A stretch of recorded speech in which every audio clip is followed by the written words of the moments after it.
Hello friends, तो आज हम लोग जानने वाले हैं क्लास 12 के चैप्टर ह्यूमन रिप्रोडक्शन में events in reproduction. So let's begin. सबसे पहले what is reproduction? Reproduction is the process to produce the offspring for the continuity of species. इसका मतलब ह्यूमन रिप्रोड्यूस करते हैं क्योंकि उन्हें अपनी स्पीशीज़ को इस अर्थ पे मेंटेन रखना है, जिससे कि वो एक्सटिंक्ट या फिर इंडेंजर्ड ना हो जाए। इसी वजह से कोई भी ऑर्गेनिज्म रिप्रोड्यूस करता है, ऑल्सो ह्यूमन तो।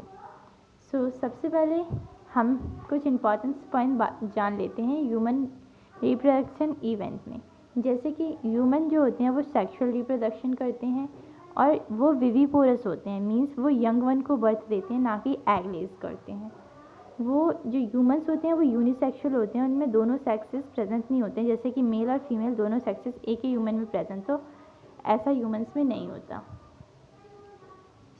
अब हम जानते हैं कुछ इम्पॉर्टेंस इवेंट्स जो कि रिप्रोडक्शन में रिक्वायर्ड होते हैं। सबसे पहला इवेंट है गैमीटोजेनेसिस, फिर insemination, fertilisation, implantation, gestation and parturition. मैंने आपको जैसे इनका नाम बताया, इनका ऑर्डर भी उसी प्रकार से।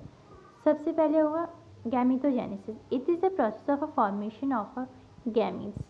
गैमीट्स मीन्स मेल्स में स्पर्म और फीमेल्स में जो ओवा है उसके बनने के प्रोसेस को ह्यूमंस में गैमीटोजेनेसिस बोलते हैं। दूसरा है insemination. It is the process of a transfer of a sperm in the female reproductive tract. इसका मतलब है कि मेल का स्पर्म फीमेल की रिप्रोडक्टिव ट्रैक्ट तक पहुंचना का जो प्रोसेस है उसको बोलते हैं insemination. Third is fertilisation. It is the fusion of a male and female gamete, means male gamete का फ्यूजन फीमेल गैमेट से होना, इस प्रोसेस को हम लोग बोलते हैं insemination. Fourth is implantation. Attachment of the blastocyst in the inner uterine wall is known as implantation.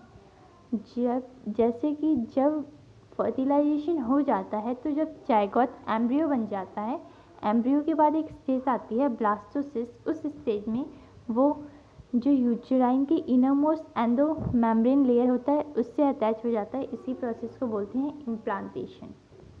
Next, gestation. It is the process of a development of a baby.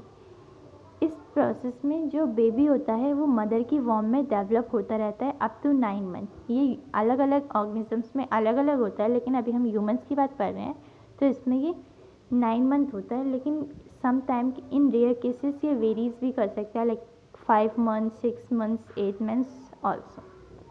Next, paturation. It is the process of a delivery of a baby. जब baby एकदम mature हो जाता है, means अच्छी तरीके से develop हो जाता है, उसके सारे ऑर्गन बन जाते हैं, तब वो मदर की वॉर्म से 9 मंथ के बाद due the process of a delivery निकाल लिया जाता है। Thank you.